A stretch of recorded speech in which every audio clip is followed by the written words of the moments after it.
everybody, and welcome to Indie Film Cafe. I'm your host, Jonathan Moody. I'm here with Paul A. Presents, known as the Moo Cow Moo. And we're also with Julie Anne Prescott. Yay. our special guest. Yay. So we just did a What the Fuck Friday, and now we're doing an Indie Film Cafe Spotlight. And the spotlight is here. Is on you, Julie Anne. So, Julie Anne, tell the audience, how did you get into acting? Well, actually, I never intended to get into acting. I was doing burlesque, like stage performances, and I was doing a lot of like goth modeling, and I was getting very theatrical with what I was doing, but I never had a background in acting. So I had someone kind of vouch for me. My first role, they just kind of spoke for me. It was like, so she's very dedicated. I had done conventions before, so they kind of were like, well, she doesn't have a background in acting, but she's always very dedicated, a hard worker. So I got my first role, and it's actually in an anthology called Slices.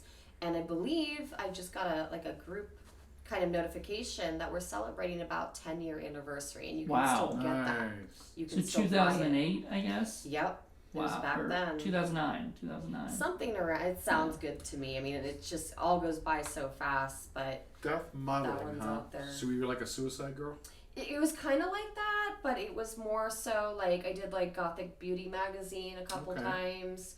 I started to do more of like the fetish like stage shows, but it was all like more like textures, like fashion runway. I did a lot with like rubber and like very theatrical stage shows. So gouache kind of stuff. Yeah, like I did one where it was like a bath with like oil, like in a tub with motorcycles and a whole like dance routine. So it was always like very like planned out to be like a big like a mini, like a very small movie kind of thing, but interpreted through like dance. So without meaning to be an actress, you still were a performer. So I kept going further into that realm. That's great. I just literally I didn't take any classes. I didn't have any schooling or anything like that. So it's just kind of something where I wanted more and more expression, and that was the direction that I ended up going in. Okay, so what about after Slices? I just kept continuing. Like I started out doing that one, and then I did Teen Zombies in Love. That one never, Teen Zombies I in had Love. a That sounds so awesome. good. It was about a remote island where basically, I believe they had like some kind of aerosols or something that had like, basically it goes awry. It was like a government plot to put like some kind of hormones in this spray, and it gets dumped haphazardly where there's a bunch of spring breakers. So you can imagine like everybody's crazy, but it makes them zombies, but they're like sex crazed zombies. So it's like literally the best kind of zombie. Yeah, Right. So I'm like the lead zombie, but then I fall in love with this guy, but we never got to see it, but it was so good. Wait, so it never came out? No, I mean, I think it had, I think they had a screening at one point, but I never got to see the finished product. It happens. See, if you're gonna start a craze, sex zombies is going to be it, because rather than eating your skull and eating your brains, they're just gonna fuck you to death. See, and I'd rather go that way. It was so good. Me and my best friend, we had like that total like fighting moment where I love the guy and she's just totally just into this whole sex zombie thing, but I have a conscience and. You have a conscience as a zombie? I guess. Just happens. Please tell me you had a chainsaw fight, because sex zombies with chainsaws. I didn't, but awesome. There were scenes that had I remember there was one with a drill. Nice. So you can still look it up. If you like Teen Zombies in Love or something 2008, if you Google it, you'll find our trailer, and you can find remnants of it. It's that's awesome. Sadly, not the full I feel there's a piece of my experience. heart missing out there because I haven't seen this film. We need to write to the director to get that out Where there. is this? Where is this? Yeah. That's awesome. Do you have a lot of you have a lot of fans out there? A lot of people. I hope so. We could try. And all the fans, like, what's the one thing that people probably would most know you from? Probably as Night Falls. As Night Falls. As Night Falls. That one, it's still one of my favorites, and it was one of the earlier ones, but we had Debbie Rashon in it. Yay. It was very well done. It was a wonderful movie, and that one you can also get. It's out there. It had its premiere. It's on Prime, right? Yeah, you can get that one on Tubi. You can get it on Amazon Prime. So that one is another one that it's been able to hold out through the years, where it's something that came out. You can get it on different platforms. And then Joe Davison, our director, he actually was on Stranger Things. Ooh. He was the nerdy scientist guy. So if you watch it, he in was season 3 or season 1. season 1. Oh, okay. But I don't know if he was in the second season as well. I think he might have survived that. But so he's done a lot since then. So if you follow him, he's also kept up with it. So that's another thing that happens with the films, is when people like love what they're doing, they stick with it, they go off on different branches. It kind of like keeps things alive. And so that's one of the ones that's really, I mean, I was just really proud of it. I loved my role. Everybody worked really hard on it. It was just a really great film. Mm-hmm. So I have that one that I love to constantly bring up and say, like, this is something that we did, that we got out there, that is amazing. I'm really proud of it. So how has your career changed since you've come back? Actually, you said you've returned to Vegas. How has that career trajectory changed? I think that I took a while when I moved coast, because I'm from Florida. So coming out to the West Coast, it was kind of, overwhelming at times, because it's very different. So I took a break for a while to just get my footing, but I never stopped loving what I did. I'm still, like, first and foremost, I'm a fan of everything. So there was always that feeling of wanting to be more involved, and just, like, live what I love. So it just, to me, I think that now this is actually the most that I've ever felt, like, being involved with what I do. Whereas before, it's like, obviously I was younger, obviously it was more like crazy, and we have a lot more outlets these days. Like, we can get in touch with more people, we can, find each other a little bit more easily. There's more avenues to follow. Whereas back then, it was literally like, I'm in Florida, this is my, casting list. You meet people, you make connections. But now it's like, I think it's just more active because there's just so much going on. Mm-hmm. Right. We were talking with John Ward, and he was talking about how it seems to be like there's a nice little indie film community here in Las Vegas. Yes, there is. There And that's definitely is. It's Got to getting be a plus. constantly. It's getting bigger and stronger out here. When I first moved out here, it was already brewing, but then it just, like, with, I think, everywhere. I've seen a lot of activity just all over the place, but specifically here, there's a lot more strength in the community, and there's a lot more outlets. Sometimes it can feel like it's getting too big, and you get a little bit like, whoa, there's so much going on. You want to keep your head on your shoulders, but I think all in all, it's a good thing, because it's giving a lot of people more of a way to do what they love and find each other that are like-minded. Sure, and you got to figure Vegas. I mean, who else is going to be here but performers of some kind or another? Well, that also goes to Los Angeles, which you said you were from before too, right? That you lived at there as well. And, Yeah. And almost like you were saying, almost everywhere nowadays, there's stuff being done in Florida. There's stuff being done in Texas, Illinois, Ohio. I mean, everywhere there are filmmakers. Virginia, there are filmmakers all over the place, making these indie films and asking you to come out and they're flying you out to go and work on their projects, and that just must be like overwhelming, but also really like awesome, in a way. And Florida has a scene where you're from. Yes, our friend Dustin Hubbard is down there, and This was, you said you worked with them on was it Dead End. Dead End? Yeah, and that's just awesome. Like And that I've project, heard- I wish would come out. There's gonna be. I was just told recently by one of the people in charge of it. There's going to be an abbreviated release of it next year. So Okay. let's pray for that one, because that's got Linnea and Debbie Rashon in there. Like, there's so many cool people that worked on it, and I would love to see that one. My character is one of those, crying. I'm probably one that you want to see die in that one. I was a little bit frustrating, but it was fun. Sometimes it's fun to be that one that people are just like, oh God, is she gonna shut up or kill her now? or the one that always is in the background doing nothing but. Yeah, like, You're I not can't helping. stand it.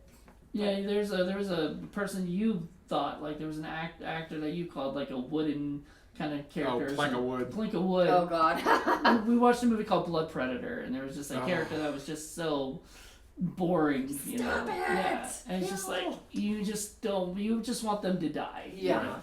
And I think that's awesome. As an actor, you know, working in the film business, is there like a role that you really, really want? Oh, I'm getting them. I want to be a villain. I want more villain roles. So you're gonna see me in a lot more like the other side of it, because it's great being a final girl. It's great being, you know, these things, but sometimes you just want to be something super weird that's like totally not expected from you.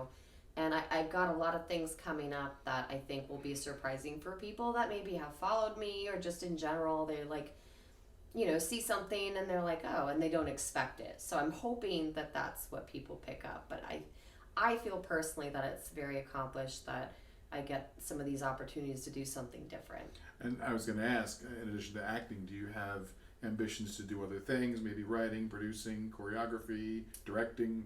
I have a story that I've been working on since, God, probably 2006. I lost it along the way, and I had to basically build it back from scratch. But maybe like a month ago, I picked it back up, and I had a huge breakthrough with it. So I think this year I'll actually have it done, and then I know who I'm going to give it off to, and I want them to create it. So I do have a story that I would like to see someone make happen.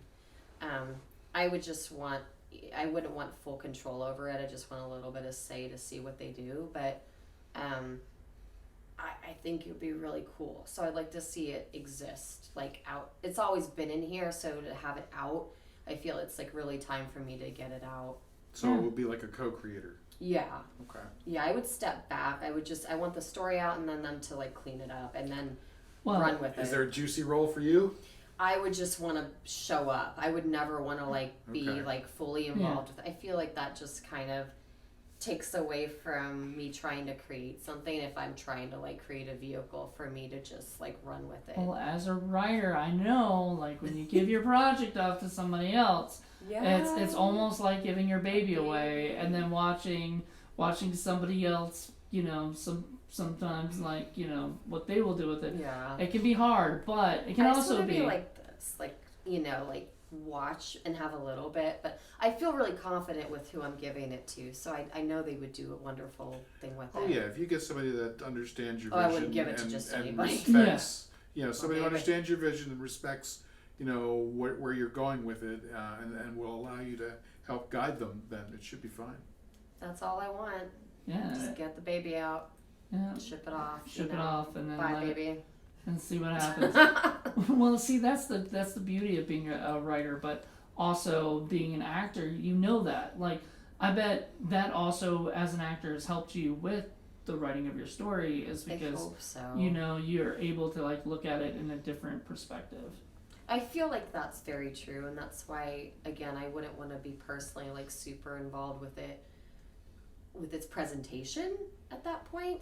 I feel like I would want to like separate myself at that point when I give it off, just because I never viewed myself as being in it, even though it's actually like part of my life, part of my story, but I still, for some reason, never saw myself as actually being in it when it comes to like being out there. Right, and then the other thing too is, of course, unless you have that background, you don't want to get deep into the woods with the technical minutia of it too, because you have to at some point trust the people who know how to light things, who know how to photograph things, who know how to get the proper sound, and let them do their thing, and they have to make certain suggestions or certain things based on what you want, but you have to let them kind of do that.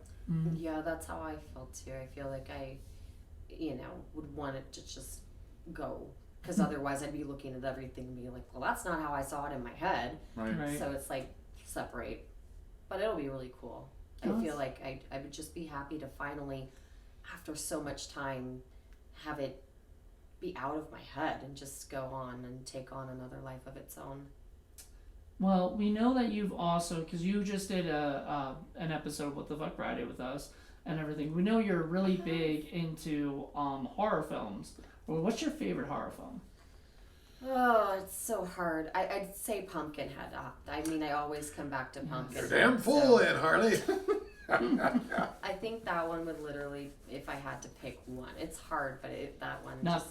Pumpkinhead 2, Blood Wings. I love that one too, though. I love it. The first one for me, but the second one, I watched it not too long ago. I forget what I was doing, but I was like, I wanted to watch all of them.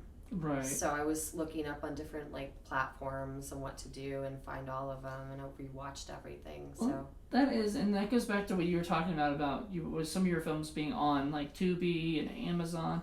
I mean, there is a lot of films, especially Tubi. Like Tubi has a lot of horror films. It's pretty amazing, actually. Yeah. I didn't know about it until probably like a year ago. But it's really taken off. A lot of people are able to get their work out through that. That's good. It's a great platform. Yeah. I really like it. So let me ask you this. Aside from a horror film, is there anything else out there that would interest you that you'd be like, oh yeah, I'd love to do that?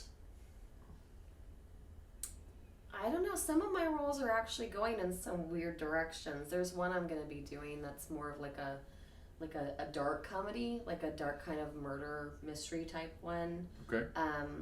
There's one that's also like it's more of like an adventure kind of film, like a weird fantasy kind of film.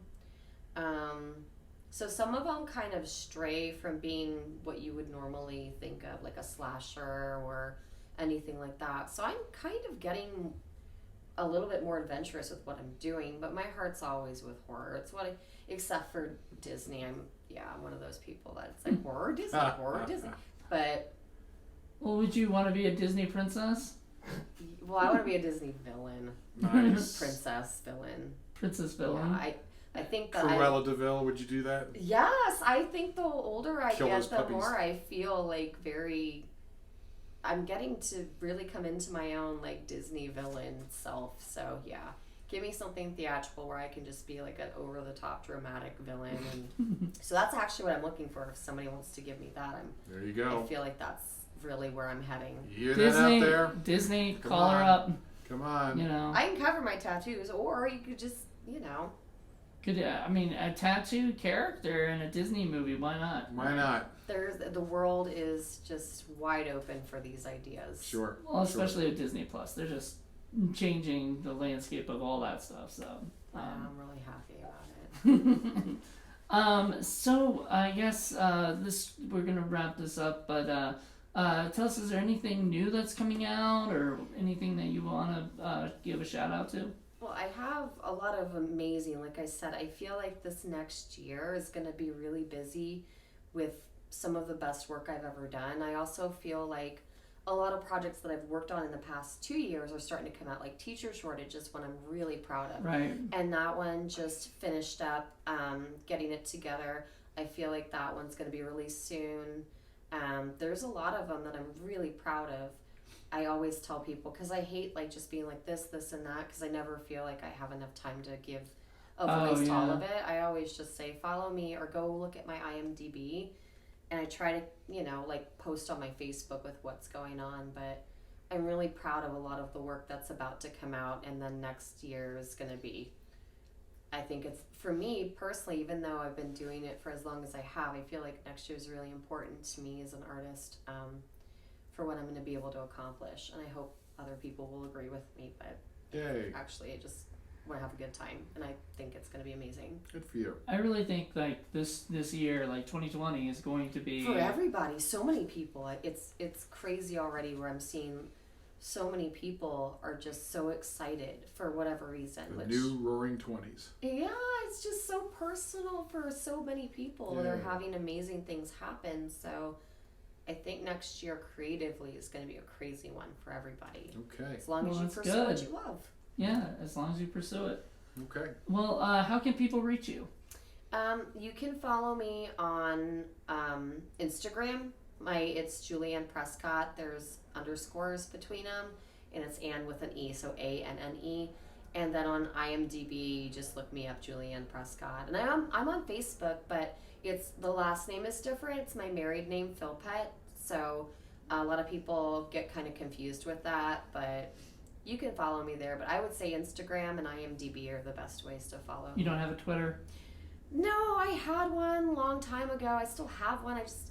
I get kind of overwhelmed with social media. It gets to be a bit much at times. So. Well, I mean, I feel like a lot of times actors and filmmakers have to have like 10 things or whatever. I know. Because, so much stuff to juggle. It is, and I was talking to her about it too. It's like, I've actually tried to take a step back from it because how crazy it can become, especially this day and age where you feel like you have to constantly be doing stuff and it's never enough and it gets very like overwhelming at times.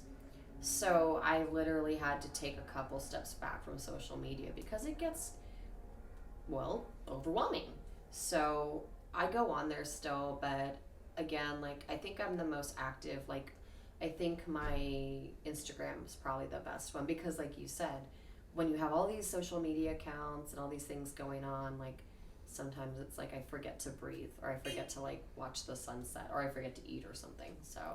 Well, I think what a lot of people do these days is they like have a website, like a professional, like, Julie Anne Prescott.com website, and they say just go there, and then you can look up my stuff all on there because like you're right, like there's so many ways for people to connect, and a lot of times that's what like agents or producers are looking for. Casting directors are all looking for people who have like 1 million followers or whatever, 1 billion followers. That's true. It is very true. Which is ridiculous because not like there's just like, I don't know. And you could buy them now too, so I've it's seen crazy. that too, but that's I've always done everything myself because, again, I've always just been a fan, and that's why I do what I do. So I've never had a formal agent. I've never had like a website, like even my Facebook profile. I never made a fan page or anything. You know what I mean? Like, I don't have these things because I always wanted to have more of a personal touch where I wanted, and I never expected, and I still don't expect to get to a point where like literally I can't just be me. Like, I want my fans to be my friends. I want to be able to talk to people. I want to be able to send my information specifically to somebody and have us talk. So I never wanted to have another face or like someone being a middle ground with what I did because I never saw it like a professional job thing. It was always part of having friends or family or like-minded people. So I always wanted to connect personally. I think that's another reason why now with social media and all that stuff getting as big as it has, it's hard for me to keep up because I've always just been me. So, but then you're only one person, and with all this stuff going on, you can't. We all need social media interns. I need robots. We just train our Roombas to do all these things. Yeah, for us. you do that. You handle all that. Back to the floor and update my Twitter for me. Yeah. Well, thank you so much. It was a pleasure having you on here and chatting with us for a little while and watching the movie with. Well, that was super fun too. Yeah. So everybody, make sure you watch that as well. If you've seen Children Shouldn't Play with Dead Things, and even if you haven't, if you want to see some spoilers, check that out. But thank you once again, and thank you all for checking this out and watching us and saying hey. And we're going to have more Spotlight folks coming your way soon. Lots of people, writers, directors, actors, everyone who's in the biz. Yep, and from Las Vegas to LA to Virginia, we're going to have plenty of people. So check it out. 2020 is going to be pretty awesome. Yay. Bye, guys. Bye.